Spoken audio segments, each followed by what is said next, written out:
रघुपति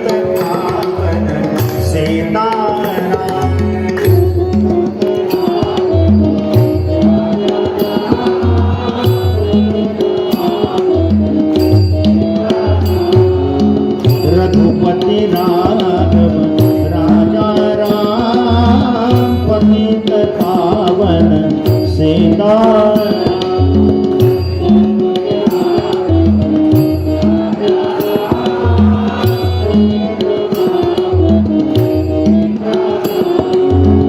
रघुपति राघव राजा राम पतित पावन सीताराम।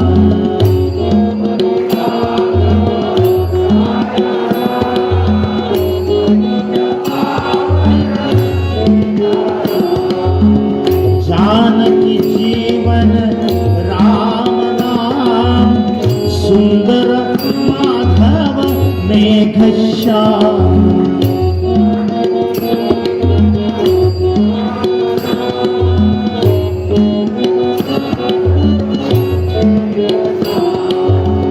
जानकी जीवन राम नाम सुंदर माधव मेघश्याम।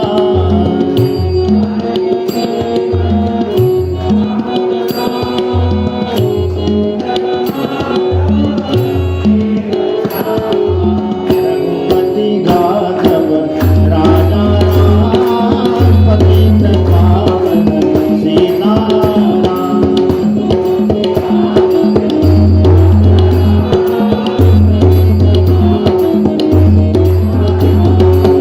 रघुपति राघव राजा राम पतित पावन सीताराम।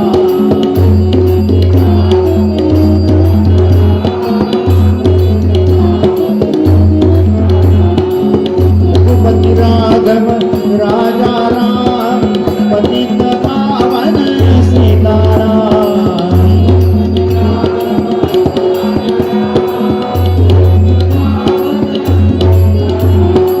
रघुपति राघव राजा राम पतित पावन सीताराम।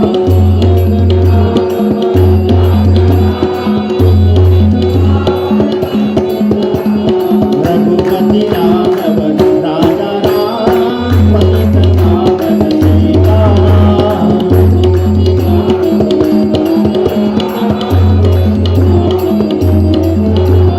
रघुपति राघव राजा राम पतित पावन सीताराम।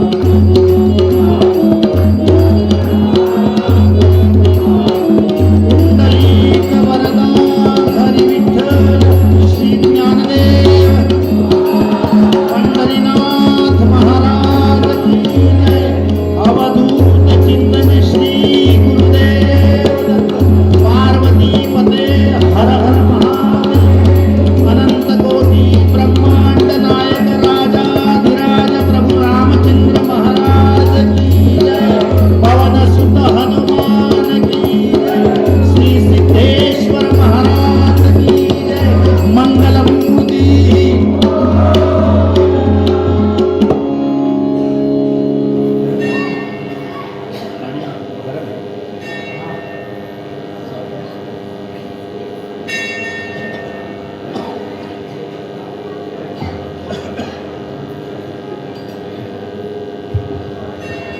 कल्याणानां दिनादं कलिमलदहनं पावनं पावनानां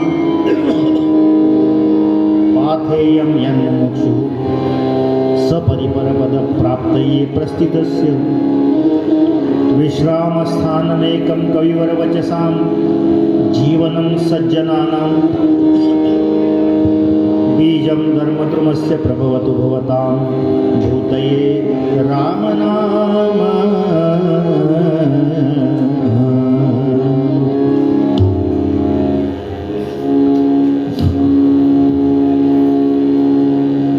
सज्जनगडावर समर्थ रामदास आपल्या शिष्यांना उपदेश करतायत.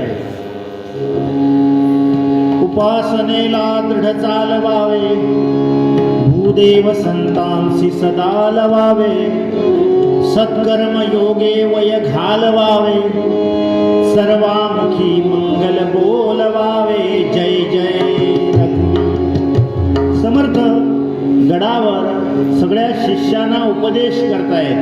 गोल असे सगळे शिष्य बसले आहेत, मध्ये समर्थ बसले आहेत आणि सांगतायत की गंगेचं महात्म्य सांगतायत. बरं का, गंगेचं काय सांगतायत? इदम हि गांगम त्यजितामिहांगम पुनर्न चांगम यदि वापि चांगम याने विहंगम शयने भुजंगम करे रथांगम चरणेषु गांगम. काय सांगतायत? इदम हि गांगम, या गंगेमध्ये आपला देह जर अर्पण केला, इदम हि गांगम त्यजिताम इह अंगम, म्हणजे आपलं अंग आपला देह गंगेमध्ये अर्पण केला. पुनर्नच अंगम, म्हणजे पुन्हा जन्म घ्यावा लागत नाही. म्हणजे 184 योनीच्या फेऱ्यातून माणूस सुटतो, त्याला मोक्ष प्राप्ती होते. इदम हि गांगम त्यजिताम इह अंगम पुनर्नचांगम यदि, काय सांगितलं पण? यदि वापि चांगम, काहीतरी जरासं जर चुकलंच, काहीतरी चुकीची मिस्टेक झाली, मिस्टेक ही चुकीचीच असते हो, पण तरी सुद्धा काहीतरी चुकलंच समजा, तर यदि वापि चांगम याने विहंगम, त्याला जन्म कुठला प्राप्त होतो? विमानातून फिरायला मिळतो. म्हणजे कुठल्या? या मोक्याच्या नव्हे, विमानातून, पुष्पक विमानातून. याने विहंगम शयने भुजंगम, झोपायला सर्पाची गादी मिळते. हवी कोणाला सर्पाची गादी? आपल्याला फोमची गादी लागते. सर्पाच्या गादीवर कोण झोपेल? पण सर्पाच्या गादीवर कोण झोपतो? साक्षात महाविष्णू. याने विहंगम शयने भुजंगम करे रथांगम, हातात काय असेल? सुदर्शन चक्र असेल. आणि चरणेषु गांगम, म्हणजे प्रत्यक्ष महाविष्णूंचा जन्म मिळेल जर गंगेचं स्मरण केलं तर. म्हणून गंगेचं स्मरण हे शतयोजनेवरून जरी केलं, गंगा गंगेतियो ब्रूयाद्यो जनानां शतैरपि मुंचते सर्व पापेभ्यो विष्णुलोकं सगच्छति. काय सांगितलं? गंगा गंगा असा शतयोजनेवरून जरी जप केला तरी सुद्धा मुंचते सर्व पापेभ्य, सगळी पाप नष्ट होतात. प्रत्यक्ष गंगेमध्ये बुडकी मारून यायला नको. काही लोक जातात नाही का तीर्थयात्रेला, कशाला जातात? तर पाप धुवायला जातात म्हणे. म्हणजे गंगेमध्ये एकदा बुडकी मारून आला की सगळी पाप तिथे सोडून आला की लायसन रिन्यूअल करून यायचं. परत पाप करायची, परत जाऊन बुडकी मारायची, असं आहे ते. म्हणून वर्षातून एकदा तरी काशी यात्रेला जाऊन यायचं रिन्युअल करण्यासाठी. मग गंगा गंगेतियो ब्रूयाद्यो जनानां शतैरपि, हो त्याच्यासाठी तर पूर्वीची लोक आपल्या घरामध्ये एक असं पसरट भांड असायचं बघा, आपल्या स्नानगृहामध्ये. स्नानगृहामध्ये म्हणजे मराठीमध्ये त्याला बाथरूम असं म्हणतात. लक्षात आलं का? हां, मराठीमध्ये त्याला काय म्हणतात? बाथरूम, आणि इंग्रजीमध्ये स्नानगृह.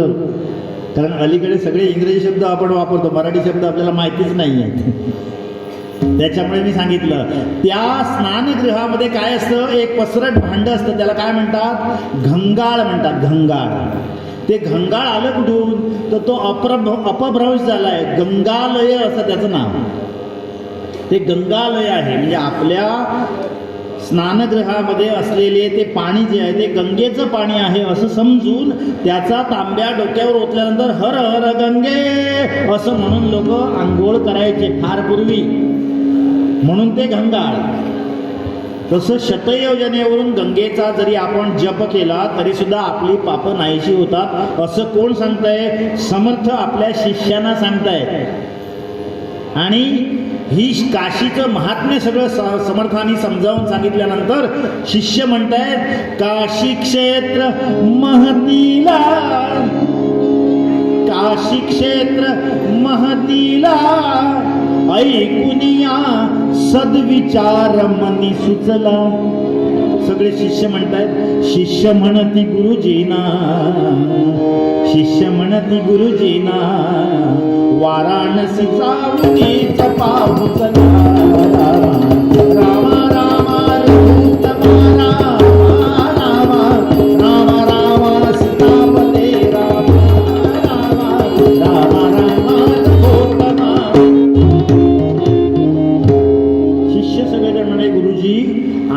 जाऊया ना काशीला.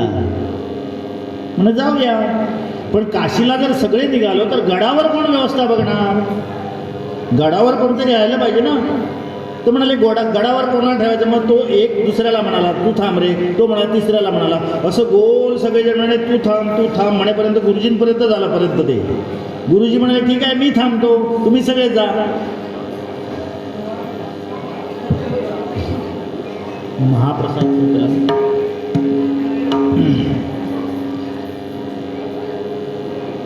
मग गुरुजी म्हणाले ठीक आहे तुम्ही सगळेजण थांबा, तुम्ही सगळेजण चला, मी थांबतो. शिष्य म्हणाले तुम्ही जर नसाल तर आम्ही जाऊन काय फायदा, त्याच्यापेक्षा तुम्ही आमच्या बरोबर चला. मग इथे कोण थांबणार? मग इथे एक मनुष्य नव्हता. हो, इथे एक मनुष्य नव्हता. तो काय करत होता? तो प्रवचन वगैरे ऐकायचा नाही. तो फक्त काय करायचा? उष्टी काढा, भांडी घासा, केर कचरा करा, अशी सेवा करायचा. त्याला देव ते प्रवचन वगैरे असलं काय माहिती नाही, फक्त सद्गुरूंची सेवा करायची एवढंच त्याला माहिती. आणि त्याचं नाव सुद्धा काय होतं? तो काय करत होता? आपण पाठीमागच्या बाजूला एक नारळाचं झाड होतं, त्याच्या खाली तो भांडी घासत होता. जेवण झाली होती, सगळे प्रवचनाला बसले होते आणि तो भांडी साफ करत होता. त्याचं नाव राष्ट्रगुरु श्री समर्थ यांचा सत्शिष्याची दाहला. राष्ट्रगुरु श्री सत्शिष्याची दाहला. राष्ट्रगुरु श्री समर्थ यांचा सत्शिष्याची दाहला.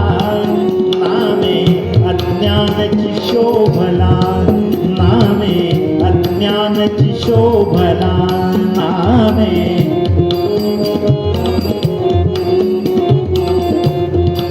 त्याचं नाव काय? अज्ञान.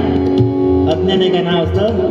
राष्ट्रगुरु श्री समर्थ यांचा सत्शिष्याची जाहला.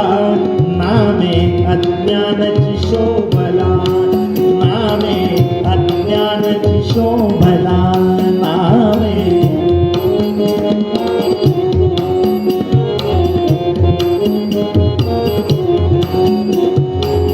नामामध्ये काय थोरवी सार्थकता मुळी नसे. नामामध्ये काय थोरवी सार्थकता मुळी नसे. निर्धना कुबेर वदने जसे, निर्धना कुबेर वदने जसे. हो, ज्याच्याकडे द्रव्य नाही, ज्याच्याकडे फुटकी पै सुद्धा नाही, त्याला नाव ठेवायचं कुबेर. कुबेर म्हणजे कोण? देवांचा खजिनदार, देवांना पतपुरवठा करणारा, ट्रेझरर. त्याचं नाव काय? कुबेर. मग ज्याच्याकडे धन नाही त्याला कुबेर नाव देऊन चालेल का? पण दिलं हो, कसं वाटेल? निर्धना कुबेर वदने जसे, निर्धना.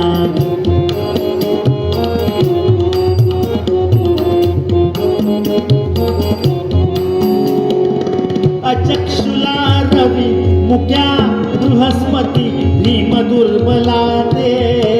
ऐसे नाव कसे शोभते.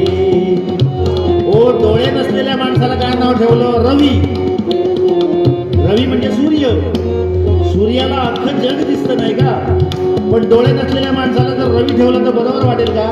अचक्षुला रवी मुक्या बृहस्पती. बोलता येत नाही त्याला नाव ठेवलं काय? बृहस्पती. बृहस्पती म्हणजे कोण? देवांचा वकील, ॲडव्होकेट. म्हणजे देवांमध्ये सुद्धा खटले चालतात, ते मिटवण्यासाठी वकील लागतो. तो वकील कोण? बृहस्पती. अचक्षुला रवी मुक्या बृहस्पती भीम दुर्बला ते. ऐसे नाव कसे शोभते, ऐसे नाव कसे शोभते. नाम असे अज्ञान ज्ञान परी गुरु कृपे जाहला. नाम असे अज्ञान ज्ञान परी गुरु कृपे जाहला. तयाने सीतापती मोहिला, तयाने सीतापती मोहिला तयाने सीतापती मोहिला. नाम असे अज्ञान ज्ञानी परी गुरुकृपे झाला. त्याचं नाव अज्ञान होतं, पण त्याने काय केलं, प्रत्यक्ष प्रभू रामचंद्रांना आपल्या घरामध्ये आपल्या गडावर राबवलं हो. सीतापती मोहिला, ते कसं ते पुढे बघायचं आहे. तो अज्ञान, त्याला बोलावलं, तो भांडी घासत होता बिचारा. तो आला आणि गुरुजींच्या समोर उभा राहिला, हात काळे आहेत आणि म्हणतोय गुरुजी बोलावलं मला. हो रे, बोलावलं म्हणजे काय, सगळेजण म्हणतायत काशीला जायचंय म्हणून. म्हणाला मी पण येतो, मी पण येतो म्हणाला. अरे तू आलास तर गडाची व्यवस्था कोण बघणार. म्हणे ठीक आहे, मग तुम्ही म्हणता तर मी थांबतो. गुरुजींची आज्ञा म्हणजे परमेश्वराची आज्ञा, मी थांबतो म्हणाले. अरे पण थांबून करशील काय, काय करायचं तेवढं सांगा म्हणाला. म्हणाले सकाळी उठायचं, पूजा करायची, गडाच्या खालून पाणी आणायचं. गडाच्या खालून पाणी आणायचं. लक्षात घ्या, तुम्ही जर सज्जन गडावर कधी गेलात तर अज्ञान गडाच्या खालून पाणी आणायचं. ते 2 हंडे ठेवलेले आहेत, ते बघून या, नुसते बघून या. उचलायला आपल्याला जमणार नाही. मी बघितलं प्रयत्न करून, 4-5 माणसं लागतील उचलायला. होय, म्हणजे बाबासाहेब पुरंदरेंच्या भाषेत सांगायचं तर 16 वर्षाचा मुलगा आतमध्ये मांडी घालून बसेल एवढे मोठे अंडे. आपल्याला नुसते उचलण्यात रिकामे. तो 2 हंडे 2 खांद्यावर घेऊन गडाच्या खालून वरती पाणी चढवायचा. आपल्याला शक्य आहे का. आम्ही नुसते चढायला कठीण आहे हो. मी गेलो होतो बघायला, 4-5 बाहेर चढल्या की नंतर उभा राहायचो उगाच, अरे वा किती सुंदर आहे, छान आहे वगैरे. जमत नाही ना ते सांगायचं कसं. लोक हसणार, म्हणजे काय होतं मला साधा गड नुसते पायऱ्या चढता येत नाहीत. अचक्षुला रवी मुक्या बृहस्पती, त्याने काय केलं की त्याला सांगितलं सगळं. कसं सांगितलं, सकाळी पूजा करायची, कोरान्न मागून आणायचं, भिक्षा मागून आणायची, मग काय करायचं, मग जेवण तयार करायचं आणि जेवण वाढायचं देवाला नैवेद्य दाखवायचा आणि मग तू जेवायचं. मात्र लक्षात ठेव, याच्यातलं एक जरी एखादं काम विसरलास तरी चालेल, पण देव जेवल्याशिवाय तू जेवायचं नाही, हे मात्र लक्षात ठेव. याने बरोबर लक्षात ठेवलं, देव जेवल्याशिवाय आपण जेवायचं नाही. एक वेळ पूजा राहिली तरी चालेल, पण देव उपाशी राहून चालणार नाही. त्याच्यामुळे तू काय कर, देवाला जेवण वाढ. आणि नाव काय आहे, अज्ञान आहे. असं नाव असतं कधी. एका माणसाचं नाव ठणठणपाळ होतं. काय नाव, ठणठणपाळ. बुद्धांच्या जातक कथेमध्ये कथा आहे बुद्धांची, त्याचं नाव ठणठणपाळ. कसं वाटतं बघा, त्याला हाक मारता, ए ठणठणपाळ इकडे ये. त्याला वाईट वाटायचं, बिचारा डोक्यात दगड मारल्यासारखं वाटायचं. हे काय नाव असतं असं, ठणठणपाळ. तो बुद्धांकडे गेला आणि बुद्धांना म्हणाला माझं नाव तेवढं बदला. लोक मला चिडवतात ठणठणपाळ म्हणून. म्हणजे त्यावेळी तशी पद्धत होती, सत्पुरुषाकडे जाऊन नाव बदलून घ्यायचं. आता सुद्धा बदलता येतं.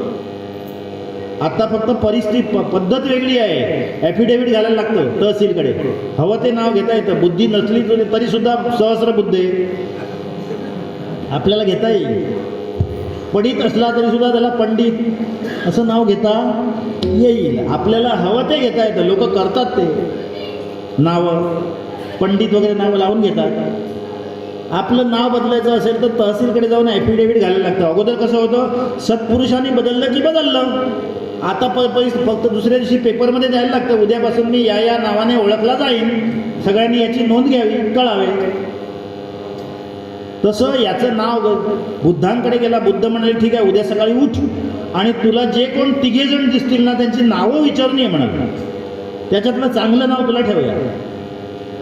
हा सकाळीच उठला आणि ह्याला झोप कसली लागते, उद्या माझं नाव बदलणार आहे म्हणून सकाळीच उठला आणि गेला. जाताना त्याला एक शेतामध्ये एक म्हातारी दिसली. अशी वाकली आहे हो, 90 अंशाच्या कोणामध्ये. जमीन आणि तोंड याच्यामध्ये 1 फुटाचं अंतर. म्हणून मी मुलांना नेहमी सांगतो की ताट बसा म्हणून. तुम्हाला नाही सांगत, तुम्ही सर्व ताट का बसा, तर एकदा वाकायची सवय झाली की माणूस मग शेवटी असा खाली खाली वाकत जातो. आणि तो कोळंबी नावाचा मासा असतो ना, तशी अवस्था होती त्याची. बरं, तो जिवंत असेपर्यंत त्याला त्रास होतो, तो होतोच. मेल्यानंतर लोकांना त्रास होतो. पिरडीवर घालायचा कसा, पाय दाबले की उठून बसतो आणि डोकं दाबलं की तगड्यावर करतो. त्याच्यामुळे आपल्याला त्रास होतो तो होतोच, पण दुसऱ्यांना होतो म्हणून ताट बसायचं. ती म्हातारी अशी वाकली आहे. म्हातारी म्हणायचं नाही खरं म्हाताऱ्या लोकांना, राग येतो म्हाताऱ्या माणसाला. एस टीमध्ये कोणतरी आजी दिसली, आजी बसतेस का, मी आजी वाटते तुला, असं ती विचारते. पण खरं म्हाताऱ्या माणसांना राग येण्याची गरज नाही. म्हातारा याचा अर्थ महातारा, सुपरस्टार, असं त्याचं नामाभिधान आहे. त्याच्यामुळे त्यांना उगाचच म्हातारा म्हणजे पदवी आहे होती. मग ती म्हातारी काय करते, गोऱ्या वेचते, शेणकुळ वेचते. ह्याने जाऊन तिला प्रश्न विचारला, आजी तुझं नाव काय? तर माझं नाव हो, माझं नाव लक्ष्मी. काय नाव? लक्ष्मी. काय करते? गोऱ्या वेचते. म्हणतो हे माझ्यासारखं प्रकरण दिसतंय. म्हणे ठीक आहे. जरा पुढे गेला तर एक यात्रा चालली होती, मगाच्यासारखी प्रेत यात्रा चालली होती. 5-25 माणसं होती मागे. माणसं, तो माणूस कोण आहे याच्यावर अवलंबून असतात. एखादा माझ्यासारखा मास्तर असेल तर 25 लोक असणार, गुंड असेल तर 2000 लोक असणार. तर त्याचे अनुयायी परत दुसऱ्या दिवशी त्याच्या घरी जातील, कोण कोण नाही आले होते ते बघायला. पाठीमागे 25 माणसं होती. शेवटच्या माणसाचा सदरा पकडला आणि विचारला, हे गेले ते कोण, वर झोपले ते? तर म्हणे त्यांचं नाव अमरसिंह. काय नाव? अमरसिंह. गेले. म्हणाला हे पण प्रकरण तसंच दिसतंय. म्हणा आणखी थोडा पुढे गेला, 3 नावं विचारायला सांगितली होती. त्याच्या जरासा पुढे गेला आणि एक मनुष्य भिक्षा मागतोय. धड धाकट मनुष्य आहे हो, पण भिक्षा मागणं हा कसा आहे, बिन भांडवली धंदा आहे, काहीच गुंतवायला नको. मुंबईमध्ये भिक्षा मागणारे लोक जर बघायचे झाले ना तुम्हाला, तर धारावीमध्ये जायचं. धारावीमध्ये आपल्या घरात जितकं फर्निचर नाही तितकं फर्निचर त्यांच्या झोपडीत आहे. 50 इंचाचा TV लावलेला असतो भिकाऱ्यांच्या घरामध्ये, कारण टॅक्स पण नाही त्याला. काय टॅक्स पण भरायला नको, विदाऊट टॅक्स सगळं इन्कम. मग तो भिक्षा मागताय, ओम भवती भिक्षांदेहि. कोणाला? त्या घरासमोर उभा राहिला. हा जाऊन विचारतो, का हो तुमचं नाव काय? तर माझं नाव म्हणाला धनपाल. काय नाव? धनपाल. तो तसाच पळत बुद्धांकडे गेला. म्हणाला माझं नाव ठणठणपाळ असू दे म्हणा. का रे असं काय झालं? म्हणा लक्ष्मी तो गवऱ्या वेचे. यालाच वाजवायचं आहे. लक्ष्मी तो गवऱ्या वेचे, भीक मांगे धनपाल. अमरसिंह तो मर गया, भला बेचारा ठणठणपाळ. म्हणाला आपला ठणठणपाळ नाव आहे ते बरं आहे, तसं याचं नाव अज्ञान. नाम असे अज्ञान ज्ञानी परी गुरु कृपे जाहला. याला सांगितलं गडावर काय काय करायचं. आणि ऐकुनी वस शिष्यांचे, ऐकुनी वच शिष्यांचे, काशीस जाण्यास निघती त्यावेळा, सांगुनी तयास ठेविती, अज्ञाना गृहीच राम सेवेला. राम राम रघुत्तमा, राम राम राम राम सीतापते, राम राम राम राम रघुत्तमा. काशीला जायला निघाले, पायी निघाले बरं का. त्यावेळी पायी जायची पद्धत होती. आता लोक गाडीने जातात, बसने, ट्रेनने, प्लेनने, असं लोक जातात, पटकन जाऊन येतात. पण त्यावेळी काशीला, काशी, प्रयाग, गया असं कोणाला जायचं असेल तर तो काय करायचा, घरातल्या सगळ्या मुलांना वगैरे बोलवायचा, वाटे वगैरे घालून द्यायचा सगळ्यांचे. परत येण्याची शक्यता कमीच हो, म्हणून त्याचं नावच कसं काशी, प्रयाग, गया. गया सो गयाच, आयाच नाही परत. आणि त्याने ते चालत जायचे. त्यावेळी कसे चालले आहेत, मध्यम ते चालत निघाले. याला गडावरची व्यवस्था सांगितली काय काय करायची ती, आणि त्याप्रमाणे पायी तीर्थयात्रा, मुखी राम नाम, पायी तीर्थयात्रा, मुखी राम नाम, पायी तीर्थयात्रा, पायी तीर्थयात्रा, मुखी राम नाम. वारकरी पायी तीर्थयात्रा भजन, मुखी राम नाम, पायी तीर्थयात्रा, मुखी राम नाम, हाची माझा नेम चालू देवा. हाची माझा नेम चालो देवा, हाची माझा नेम चालो देवा. श्रीराम जय राम जय जय राम म्हणा. श्रीराम जय राम जय जय राम. श्रीराम जय राम जय जय राम. श्रीराम जय राम जय जय राम.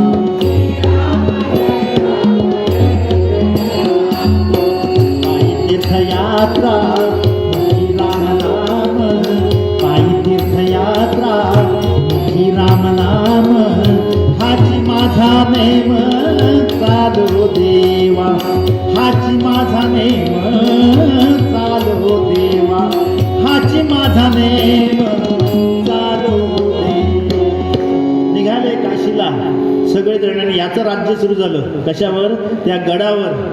याने काय केलं? सकाळीच उठला, पूजा केली, खालून पाणी वगैरे सगळं आणलं, गडावरून पुन्हा खाली उतरला भिक्षा मागण्यासाठी. कोरांना मागून आणलं, जेवण तयार केलं आणि जेवण तयार करून 6 पानं वाढली देवाच्या समोर. रामपंचायतन होतं ना, राम, लक्ष्मण, भरत, शत्रुघ्न, सीता आणि हनुमंत. सगळ्यांची पानं वाढली आणि सांगतोय ताट पुढं तिथे उनिया. दुपारी वाढलेलं आहे आणि सांगतोय ताट पुढं तिथे उनिया, माध्यांनी विनवी राम रायाला. देवाला विनवणी करतोय, देवा आता लवकर जेवा म्हणाले. कारण म्हणाले काय आहे की गुरुजींनी सांगितलंय तुम्ही जेवल्याशिवाय मला जेवता येणार नाही म्हणून, बाकी काय नाही म्हणाले. म्हणाले लवकर जेवा. त्याला काय माहिती देव जेवणार की गुरुजी जेवतात ते. कारण तो पडदा टाकून नैवेद्य दाखवायचा असतो नाही का. मोठ्या मोठ्या देवळामध्ये जर तुम्ही गेलात मंदिरामध्ये तर तुम्हाला प्रथा अशी असते की नैवेद्य दाखवताना पडदा टाकतात. म्हणजे देव जेवतो ते बघायचं नसतं खरं. म्हणजे पाहुणा सुद्धा आपल्याकडे आला तर आपण पाहुण्याच्या समोर बसून जर जेवण वाढायला लागलो तर कसं वाटेल? आपल्याला सवय असते डायनिंग टेबलवर आपण पुढे बसतो आणि त्याला वाढत असतो, घ्या हे तुमच्यासाठी खास आणलंय, 1000 रुपये किलो आहे हो काजूगर, मिळत नाहीत, तुमच्यासाठी म्हणून आणले. तो 2च खाणार. म्हणाला 1000 रुपये म्हणजे जरा कठीणच दिसतंय. असं बघायचं खरं. देव जेवताना आपण बघायचं नसतं म्हणून पडदा ह्या पडदा टाकून नैवेद्य दाखवायचे समर्थ.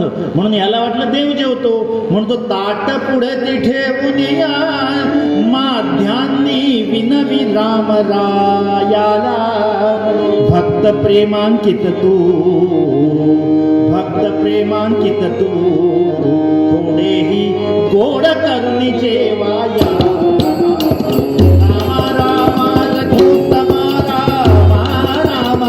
राम राम सीतापते राम, राम राम राम रघुत्तम राम, राम राम सीतापते राम, राम राम सीतापते राम.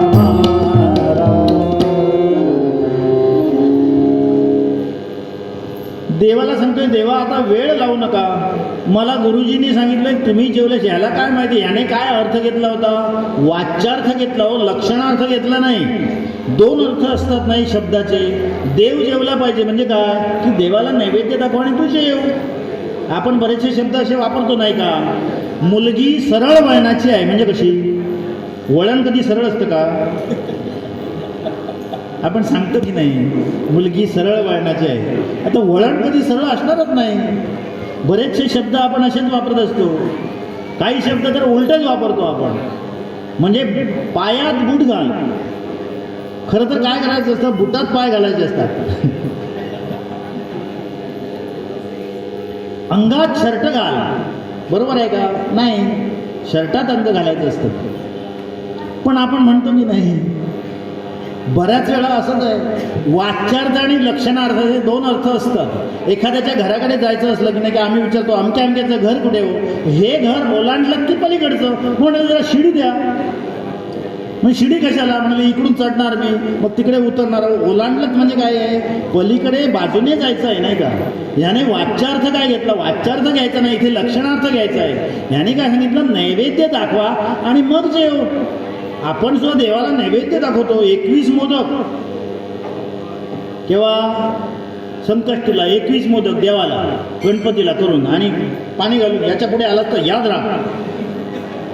हो, समजा त्याने कदाचित चुकून एकदा जर सोंड लांब केली आणि एखादा मोदक उचलला की नाही, तुम्ही काय करणार, घरातून नैवेद्य दाखवणार. दुसऱ्या दिवशी नको बा हल्ली खातात हो.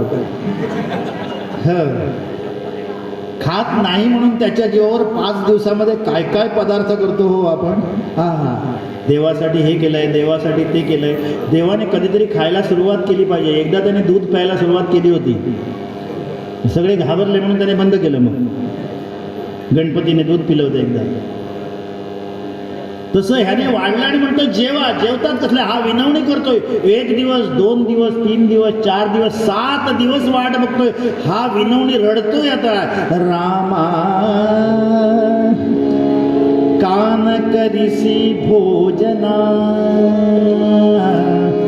रामा कान करिसी भोजना, रामा कान करिसी भोजना.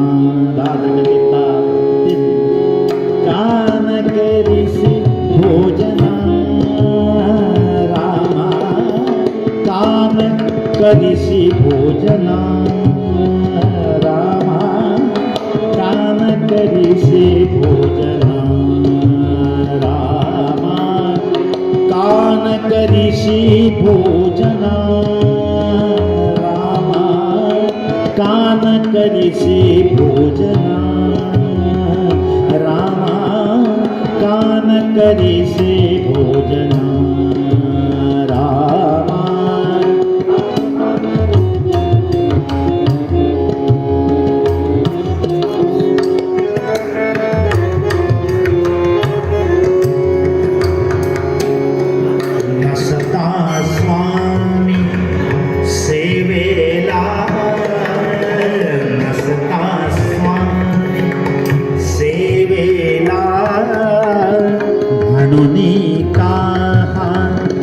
धरिला बोला म्हणून का, धरिला बोला बोला श्रीरामा, बोला श्रीरामा. कान करिसी भोजना, रामा कान करिसी भोजना, रामा कान करिसी भोजना, रामा कान करिसी भोजना, रामा कान करिसी भोजना, रामा कान करिसी भोजना. रामाला विनवणी करतोय देवा, अरे माझं काय चुकलं का, माझा स्वयंपाक चुकला का, माझ्या भक्तीमध्ये काय चुकलं का, तर मला माफ कर, पण जेव बाबा एकदाचा. तो सांगतोय पण देव काही 1 नाही 2 नाही. सीतामाई उभी आहे तशीच आहे, लक्ष्मण सुद्धा तसाच उभा आहे, खांद्यावर धनुष्य आहे तसंच आहे. हा आता याने शेवटचा उपाय काढला, काय, ब्रह्मास्त्र काढलं, ब्रह्मास्त्र. त्याने सांगितलं आता 7 दिवस झाले, याला आता ग्लानी यायला लागली, आता हा जिवंत राहतो की नाही अशी अवस्था आहे. तरी सुद्धा तसंच उठला आणि तो सांगतोय जरी जेविता न दिसता. देवाला धमकी दिली हो. काय सांगितलं, जरी जेविता न दिसता अर्पिन प्राणार्पणा समी. आता काय सांगितलं, म्हणजे नवविधा भक्तीतली शेवटची पायरी आहे बरं का. श्रवणम कीर्तनम विष्णू स्मरणम पादसेवनम अर्चनम वंदनम दास्यम सख्यम आत्मनिवेदनम. ते आत्मनिवेदनम जे आहे ना तो शेवटचा भाग आहे, म्हणजे स्वतःचा नैवेद्य देवाला दाखवायचा. त्या पायरीला गेलाय हा अज्ञान. आणि सांगतोय काय, जरीचे वितान दिसता अर्पिन प्राणार्पणास मी आता दगडावरी नारळसा आपटून देन आपुल्या प्राणाला.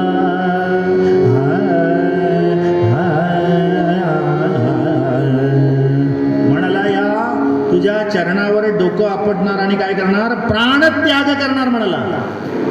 आणि तसाच उठला, झेपत नाही, एक 10-15 पावलं मागे गेला आणि धावत आला. म्हणजे ते बॉलिंग टाकायला फास्टर बॉलर येतात तसे आला आणि डोकं पायावर आपटणार इतक्यात कोणीतरी त्याला उठवलं, खांद्याला पकडून कोणीतरी उठवलं. वर ग्लानी येता येता वर बघितलं तर त्याला काय दिसलं, पाहुनी निश्चयाला रघुपती सगुण रूपी नटला. पाहुनी निश्चयाला रघुपती सगुण रूपी नटला. पाहुनी कोण दिसला, प्रभू रामचंद्र स्वतः उभे आहेत. पाहुनी निश्चयाला रघुपती सगुण रूपी नटला. पाहुनी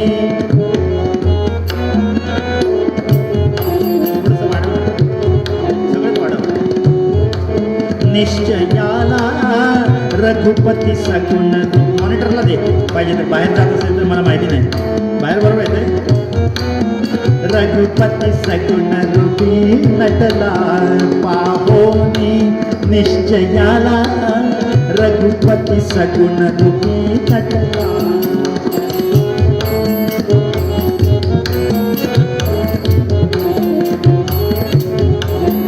पीतांबर तो नेसुनिया वनमाला ती लेवनिया.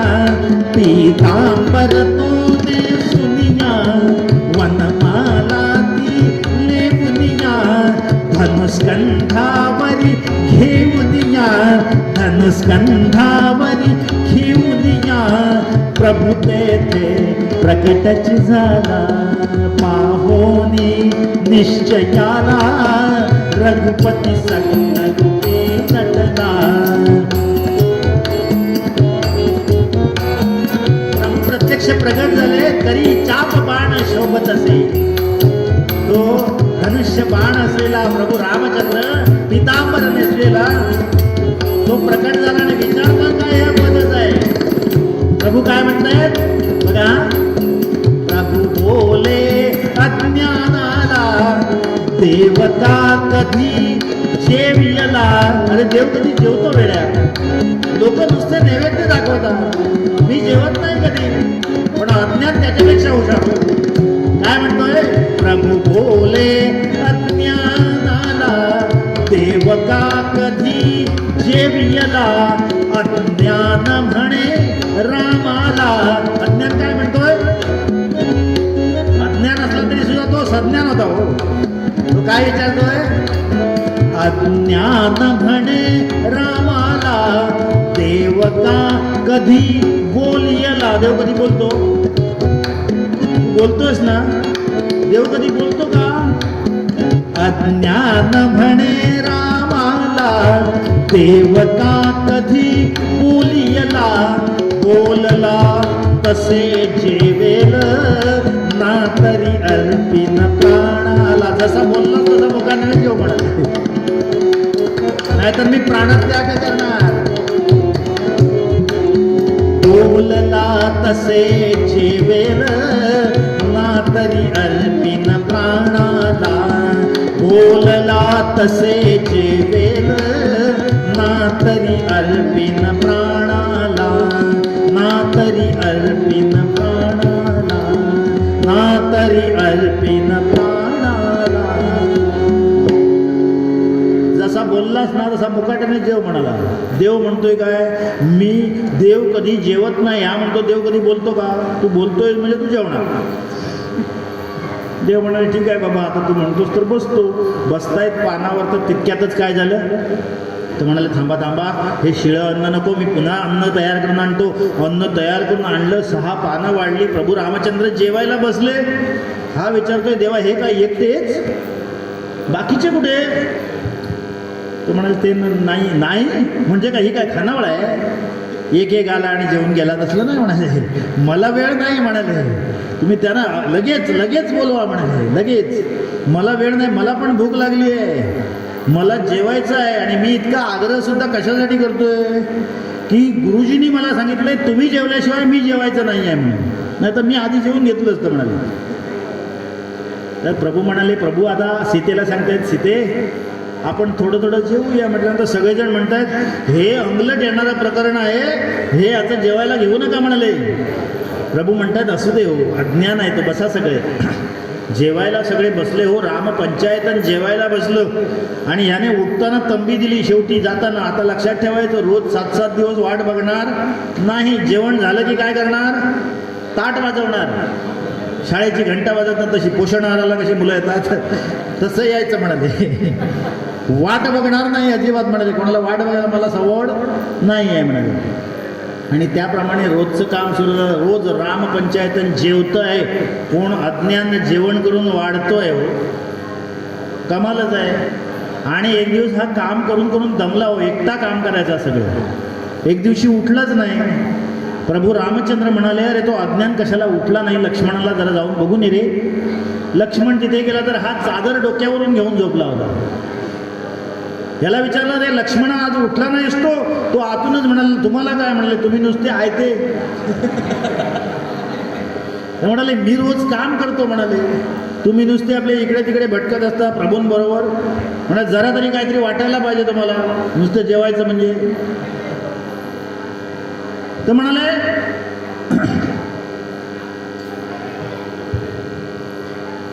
मग तो तसाच मागे आला, प्रभूंकडे आला. प्रभूंना म्हणाला तो काहीतरी बडबडतोय म्हणजे, ताप वगैरे आला असेल त्याला म्हणे. प्रभू स्वतः उठले आणि गेले.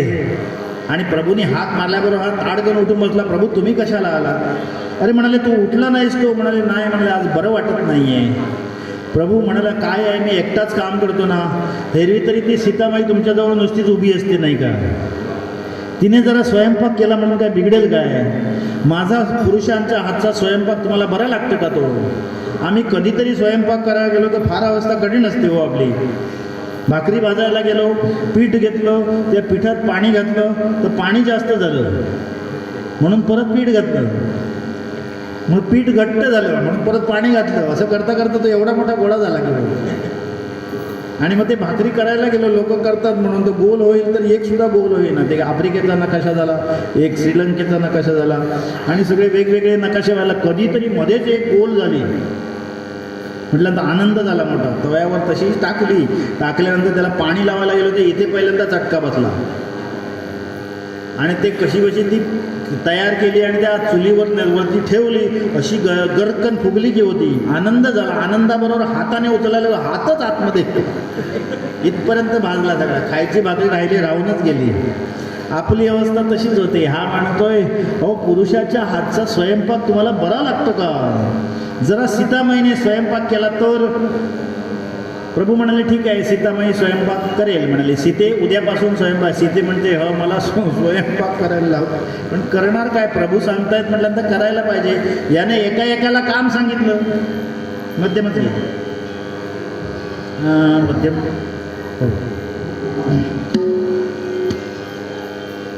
म्हणाले तू स्वर काढ. तर म्हणाले आता म्हणाले सगळ्यांना कामं दिली. कोणाला पाठपाणी सांगायला. लक्ष्मण काय करेल? केर कचरा मारेल. म्हणाले भरत शत्रुघ्न काय करतील? जरा पाठपाणी ठेवतील. आणि तो हनुमंत एरवी तरी इकडे तिकडे रानात फिरतच असतो. तर 4 लाकडं त्यांनी आणली म्हणून कुठे बिघडतं. हा म्हणतोय हनुमंत म्हणाला ह्याला लाकडासारखा आता म्हणाला मोडूनच टाकतो. म्हणाला मला लाकडं हाणायला लावतो. पण करणार काय? सगळ्यांना कामं सांगितली प्रभूनी. आणि प्रभू म्हणतायत अरे अज्ञाना सगळ्यांना कामं सांगितली, मला नाही सांगितलीस ते. नाही म्हणे तुम्हाला काम नाही सांगणार. माझ्या गुरुजींचे गुरुजी आहात तुम्ही, तुम्हाला काम कसं सांगेन? म्हणाले तसं नाही जमायचं. मला काम नाही सांगितलं तर यांचं काम. मला मला भक्तांची कामं करायची सवय आहे. सजन कसायाच्या दुकानात बसून मी मांस विकलेलं आहे. हो, धुणी धुतलेली आहे, दळण दळलेलं आहे, हे सगळं मी केलेलं आहे. त्याच्यामुळे मला जर काम नाही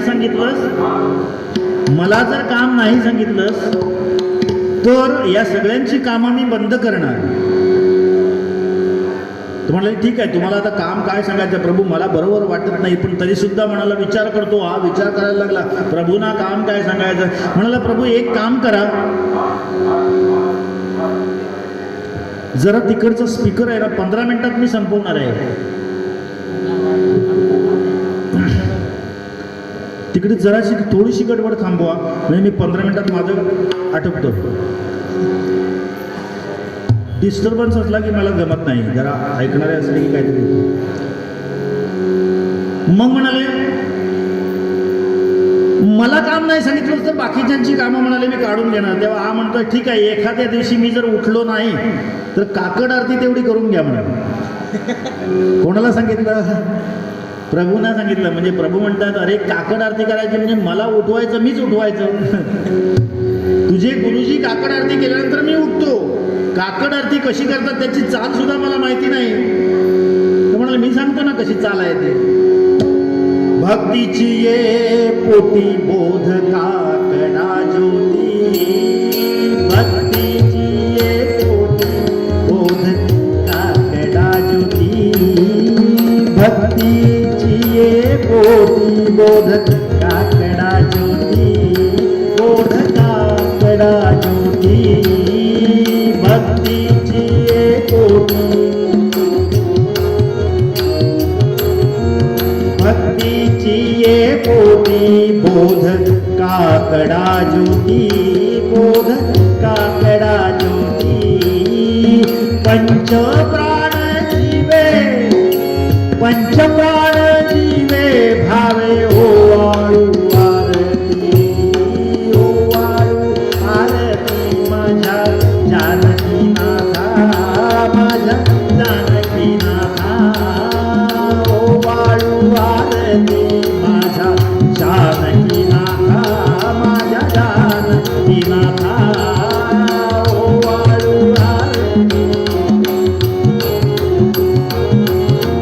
ओवाळू आरती माझ्या जानकी नाथा, माझ्या जानकी नाथा, माझ्या जानकी नाथा, माझ्या जानकी नाथा, माझ्या जानकी नाथा. दोन्ही करतो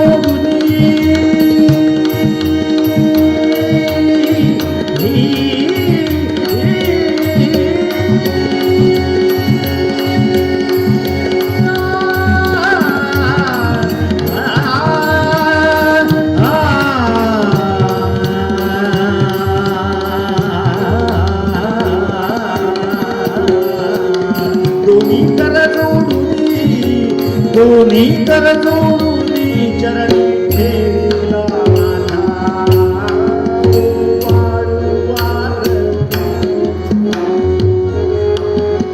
दोघेही मस्त मुले आहेत ही दोन्ही माझी वाजवणारी. खूप छान, खूप छान. दोघंही आज पहिल्यांदाच माझ्या साथीला बसले आहेत बरं का. आपण इथे सुंदर वाजवत आहेत. त्यांच्यासाठी एकदा टाळ्या वाजवल्या तरी चालतील. दोन्हीही हा मंगेश मेस्त्री आहे, नीरज भोसले आहे. चांगले मोठे मोठे कार्यक्रम, स्टेजचे प्रोग्राम्स जे असतात ते वाजवत असतात हे लोक. हा अखिल भारतीय पहिला नंबर आलेला मुलगा आहे हार्मोनियममध्ये.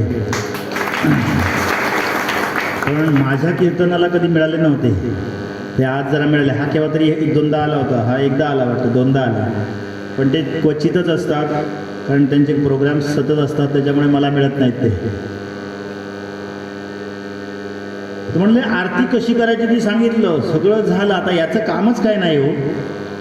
आता गडावरची सगळी कामं, सीतामाई जेवण करते, लक्ष्मण केर कचरा करतोय, भरत शत्रुघ्न पाठपाणी ठेवतायत, आणि तो हनुमंत लाकडं आणतोय. सगळं कामं व्यवस्थित चालली आहेत सगळी. ह्याला कामच काय नाही. रोज फक्त जेवणे आणि झोपणे एवढंच काम. हा काय काम नाही म्हणून आजारी पडला. आणि एक दिवशी उठलाच नाही, सकाळी उठला नाही म्हटल्यानंतर सीतामाई विचारायला गेली, अरे अज्ञाना, आज कोरांना नाही आणलंस ते, मग करायचं काय? म्हणाले जेवण काय करायचं, दुपारी प्रसाद काय करायचा? म्हणाले आज नाही झेपणार मला. म्हणाले अरे झेपणार नाही, मग आम्ही काय करायचं? म्हणाले काय नाही, कालच्या भाकऱ्या शिल्लक आहेत. म्हणाले म्हणजे मी काल जेवलोच नाही आहे, मी साधारण 8 भाकऱ्या रोज खातो ना, त्या 16 भाकऱ्या अधिक कालच्या शिल्लक असलेल्या आहेत, एक 25-30 भाकऱ्या आहेत, मग त्याचं काय करूया? त्याचं म्हणाले काला करूया, काला. मग काला कसा करतात? काला कसा करतात? तर पण काला मला, अहो तुम्हाला काला करता येत नाही. कोण सांगतोय? सीतामाईला अज्ञान सांगतोय, तुम्हाला काला नाही करता येत. म्हणाले अरे मला, मी कधी काला केलेला, मला माहिती आहे ना, आमचे गुरुजी काला करतात. म्हणाले मी सांगतो ना तुम्हाला कसा करायचा ते. अज्ञान सीतामाईला काला करण्याची रेसिपी सांगतोय, कसा काला करायचा आहे. करूया हो काला काला निरे ग म ग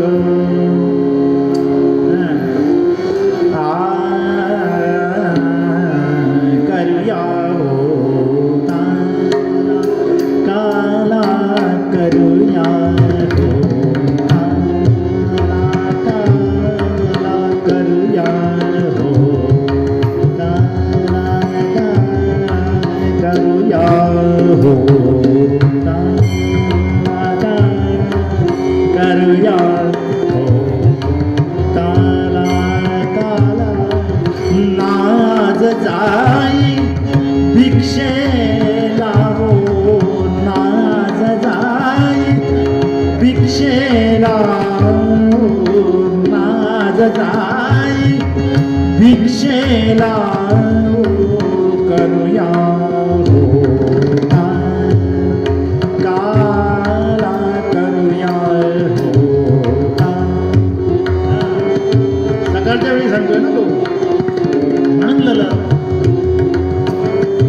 सकाळीच सांगतोय 8 वाजता काला कसा करायचा ते, म्हणून सकाळ जरा कुस्करोनिया शिळी भाकरी कुस्करोनिया शिळी भाकरी कुस्करोनिया शिळी भाकरी दधी तक्राते मिसळुनी वरी दधी तक्राते मिसळुनी वरी देई फोडणी करी रुच करी देई फोडणी करी रुच करी करूया हो काला काला करूया हो काला काला करूया हो करूया हो करूया हो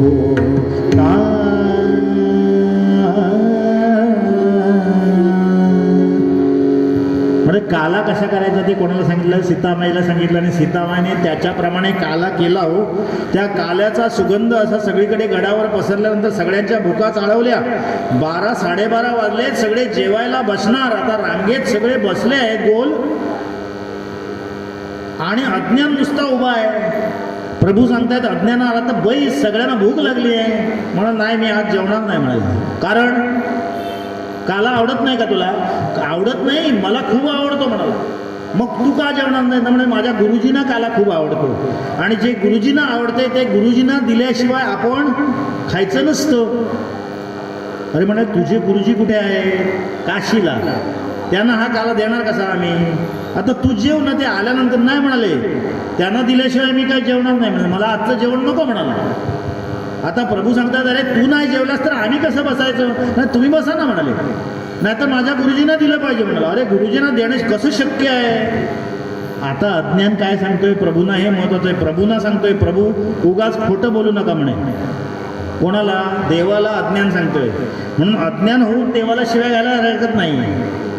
हो, आईच्या मांडीवर असणारं ते मूल असतं ना 3-4 महिन्याचं, ते आईच्या अंगावर मलमूत्र टाकतं, तिला वाईट वाटत नाही, लाथा मारतं, तिला बरं वाटतं मुलाने लाथा मारल्या की.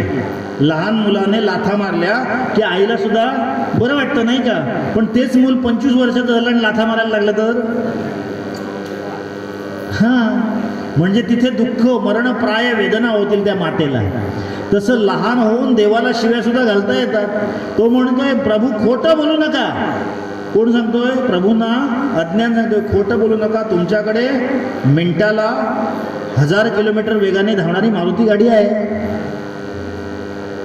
कोण आहे? मनोजवम मारुततुल्यवेगम जितेंद्रियं बुद्धिमतां वरिष्ठं वातात्मजं वानरयूथमुख्यं श्रीरामदूतं शरणं प्रपद्ये. हनुमंत आहे ना तुमच्याकडे, त्याला सांगा ना काशीला जायला. आता हा हनुमंत थैथयाट करायला लागला. हा म्हणाला पोर मला काशीला जायला लावणार, भूक लागली आहे म्हणाला. इलाज नाही काय हो, इलाज नाही. तो कसा दास मारुती आहे. तुम्ही जर कधी चाफळमध्ये गेलात तर तुम्हाला 2 मारुती दिसतील. समोर एक वीर मारुती आहे, पाठीमागे एक दास मारुती आहे. दास मारुती म्हणजे देवाच्या समोर खोखोच्या बैठकीत बसलेला असतो. खोखोच्या अशी मांडी घालून नाही, खोखोच्या म्हणजे उठ हनुमंता असं म्हटल्यानंतर तो ता म्हणायच्या अगोदर उठणार. आम्ही आता सांगितलं एखाद्याला बसल्यानंतर तो मांडी घालून बसला तर थांबा हा जरा उठतो असं काय उठणार नाही. तसं नाही, पटकन. मग हनुमंत तो दास मारुती आहे. आणि वीर मारुती कुठला? ज्याने अख्खा पर्वत उचलून आणला होता द्रोणागिरी, तो वीर मारुती. असे 2 मारुतीची रूप आहेत. हा दास मारुती समोर आला, बसला समोर. हनुमंता म्हणायच्या अगोदर तो आला. म्हणाला याला जरा काशीला आता काय करणार, इलाज नाही. प्रभू सांगतायत म्हटल्यानंतर तो काही करू शकत नाही. प्रभूंचा निस्सीम भक्त तो. प्रभूंची आज्ञा शिरसावन्य मानून बसला खाली. आणि याने तो तिरकीच्या झाकणाच्या डब्यामध्ये तो काला घेतलाय, खाली कपडा घेतलाय, वर गरम आहे काला, आणि हा खांद्यावर बसला त्याच्या. आणि विमानाने टेक ऑफ घेतला. जय जय रघुवीर समर्थ. उडाला विमान. आकाशातून जाताना हनुमंत सांगतोय अरे अज्ञाना, आता काही क्षणात तू कुठे जाऊन पोचशील? काशीला जाऊन पोचशील. तिथे तुला लोक विचारतील, तुझे गुरुजी विचारतील तू आलास कसा, तर काय सांगशील? तर म्हणाला सांगेन मी हनुमंता बरोबर आलो म्हणून. म्हणलं याद राग माझं नाव सांगितलंस तर म्हणलं इथूनच खाली सोडणार तुला. तर म्हणलं ठीक आहे तुझं नाव नाही सांगत, मला काय करायचं, तुझ्या नावात काय आहे म्हणलं, मला काय काला पोचवलं की झालं, तुझं नाव कशाला हवं म्हणलं, काय वाटेल ते सांग म्हणाला, पण माझं नाव सांगायचं नाही. आणि ठरलं. काही क्षणात काशीला जाऊन हनुमंत उतरले, झाडाखाली उभे राहिले. म्हणाले जा तुझ्या गुरुजींना तो काला देऊने, मला भूक लागली आहे, सगळे जेवायचे थांबलेत, आपण जायचं आहे परत. हा धावत धावत धावत त्या घाटाच्या दिशेने चाललाय. काशीच्या घाटावरून ही सगळी गुरुजी आणि शिष्य मंडळी वर येत आहेत ओले त्या वस्त्राने.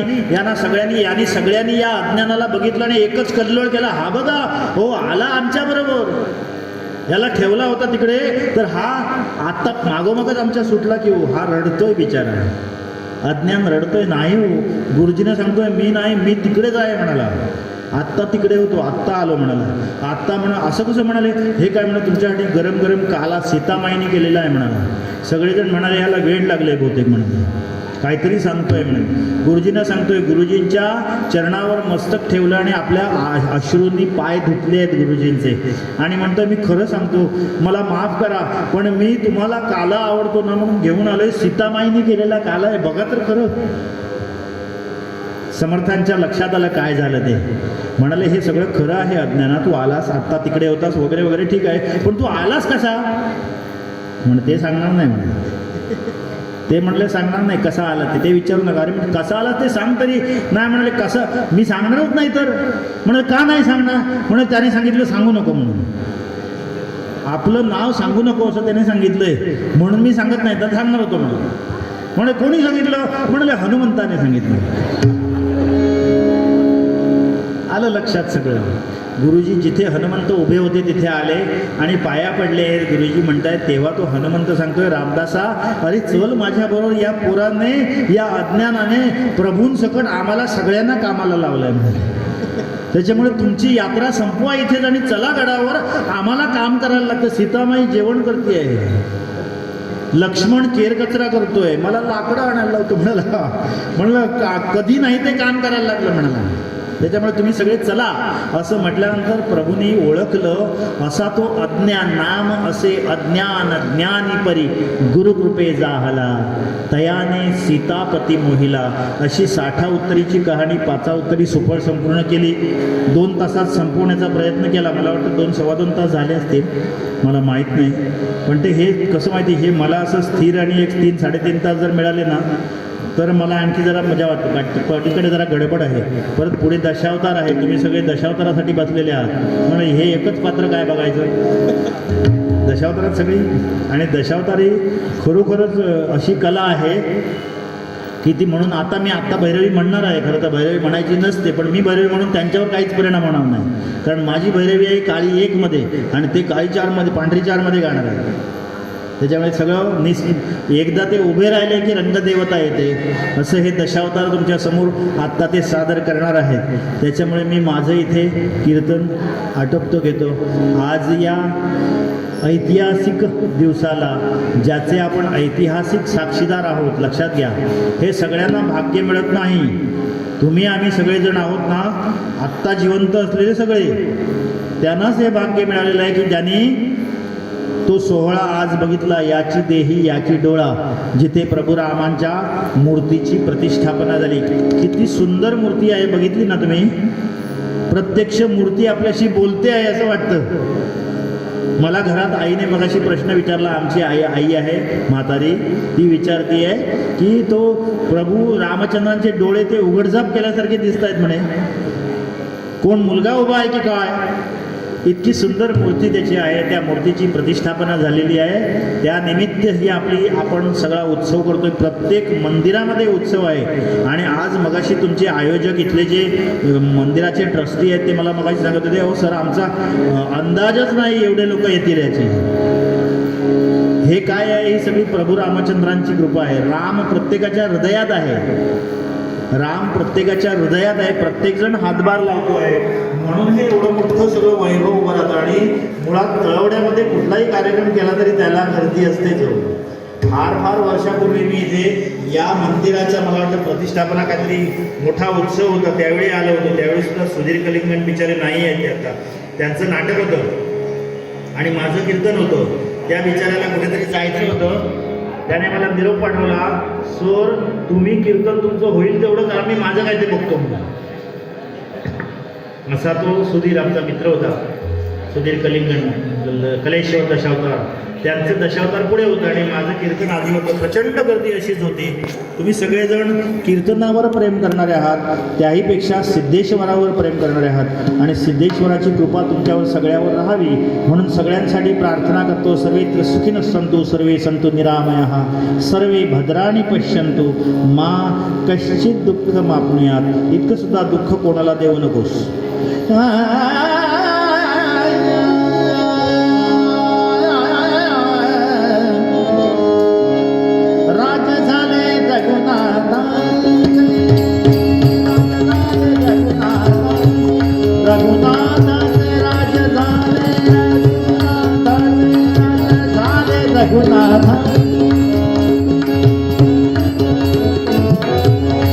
राजा